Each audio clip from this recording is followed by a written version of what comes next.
my video. In this video, I'm going to be talking about episode 2 of season 17 of Deadliest Catch. And in this episode, there's going to be boats working together. There's going to be the Lady Alaska and the Wizard working together, the Cornelia Marie and the Time Bandit working together to get a Russian drag out of the area where they are wanting to set their gear. And it's going to show Jake and Mandy Hansen working together.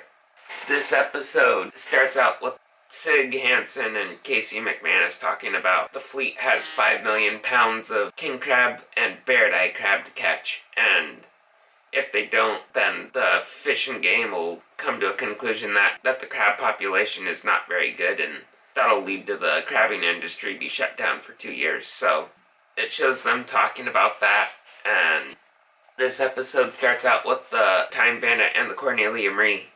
The Cornelia Marie and the Time Bandit, they're out by the US-Russian line, and Casey is on really good numbers. Jonathan is getting ready to set his gear. He sees a bunch of Russians on the map, and he hears a Russian dragger calling over the radio to Jonathan, and the Russian dragliner is like, "Are you going to be setting pots here?" And Jonathan's like, "Yeah, we're planning on setting our pots here."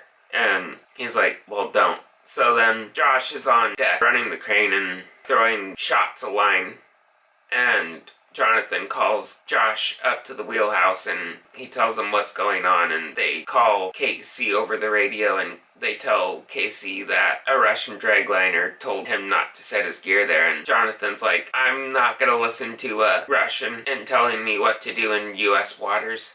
He and Casey and Josh are talking, and Jonathan's like, "We're gonna flank this guy." Casey, like, "I'm gonna turn my AIS off and move slow so it looks like I'm a trawler." They're gonna flank the Russian dragliner that told them not to fish there. They're gonna set their gear 0.2 of a mile apart, and they're just gonna bombard the area and make it really hard for the dragliner to get around and haul their lines. Then it goes to the Wizard, and the Wizard is hauling in pots, and the pots they're getting single-digit numbers, and he doesn't see where Scott is, because Scott's off the AIS, and he calls him and he asks Scott if he can give him any information to where he is and how the crab's doing. And Scott's like, "If I give you this information, I want some Bairdi quota." So Keith's like, "Okay, we'll give you Bairdi quota and we'll work together to go fishing." And Scott and Keith have not had a very good working relationship. Then it goes to the Lady Alaska, and the Lady Alaska is on really good numbers. They're getting mid-20s to 60 king crab per pot. Then it goes to the Northwestern, and the Northwestern is hauling in their gear, and the gear is getting single-digit numbers. Sig's like, "I'm gonna go down." Mandy takes over and she calls Jake to see how he's doing, and Jake gives her information on where there's really good fishing. Sig comes back into the wheelhouse right at the end of the conversation, and he's like, "Are you talking to Jake?" And Mandy's like, "Yeah, I'm talking to Jake. He's given us information on where there's really good crab." And he's having a really hard time trusting Jake, because they've had a pretty rocky past of working together, not working out, so we'll see how that goes. Then it goes to the Wizard. Captain Keith is trading bait with another crab boat. The bait was in the pot that the other boat set in, so the Wizard could pick up the bait, and the other boat that's to the starboard side of the Wizard is gonna go do a circle around the Wizard and head the other direction. The other boat starts to cross in front of the Wizard's path, and the Wizard is going 4.5 knots, and it's really hard to slow a boat down when it's in motion. The other boat and the Wizard, they collide into each other, and the Wizard shudders from the impact. It's been a really long time since I'd seen Keith so mad. The last time I saw it like that was when he got in an argument with the cameraman a long time ago and pushed the cameraman against the wall, and I've not seen him so mad since then. And he tells the crew, "Go check out the bow, make sure the boat's all good," and they found that the Wizard's anchor had hit the side of the other boat, and they go and check their watertight compartment impact zone, and everything is good. So then Keith comes down to check on everything, make sure it's all good, and then he's like, I'm gonna go check in with the other boat, see how they're doing. Keith gets in touch with them, and he's like, what happened? The other captain's like, something went wrong with our throttle. They had a mechanical problem. And after they talked on the radio, Keith's like, if we had hit them anywhere else, we could have put a slice in that boat. Then it goes to the Northwestern, and the Northwestern is setting their gear at the coordinates where Mandy got from Jake. So then it goes to the Time Bandit and the Cornelia Marie, and they're setting their pots to make sure the Russian dragliner won't be in their way and kick them out of U.S. waters with them setting pots.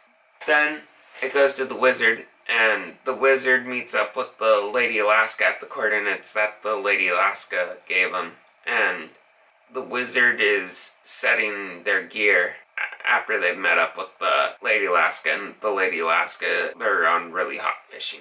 Then it goes to the Northwestern, and the Northwestern is hauling in their gear, and the first pot comes up with a lot of females and only 4 keepers, and then the next pot that comes in has 18 king crab in it. The next one that comes in has 24 king crab in it, and then the next pot that comes in has 69 king crab in it. So the information Mandy got from Jake was really good.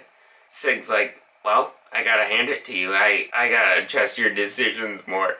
Then it goes to the Wizard, and the Wizard is hauling in their gear that they'd set, and pots are just coming up with barely any king crab in them, and Captain Keith is getting really pissed again and yelling, and then all of a sudden the pots just keep getting better and better.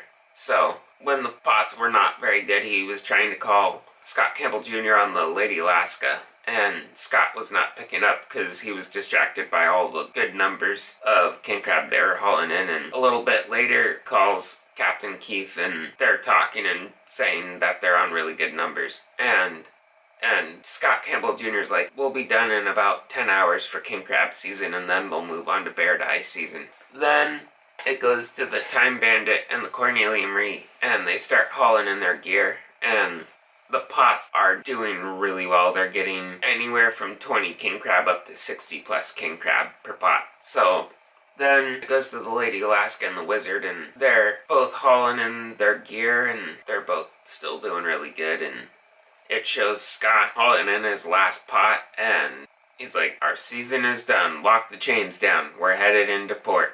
Their king crab season's done.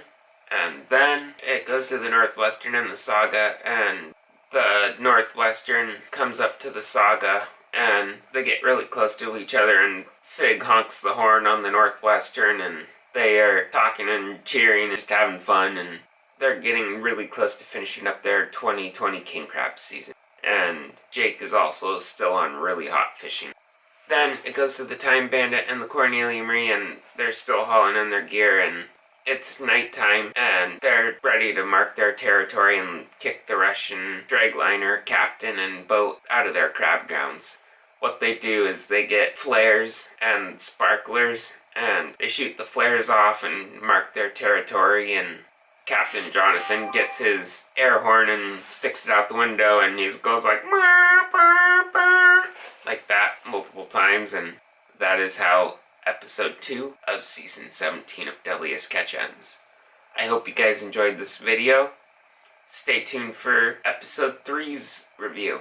Don't forget to hit the bell icon down below so I can be notified when I upload videos. Also, don't forget to subscribe to my YouTube channel, and don't forget to smash the like button. Please share this video with your friends and family. Thank you guys for watching, and if you ain't dreaming, you ain't living. Don't forget to dream big.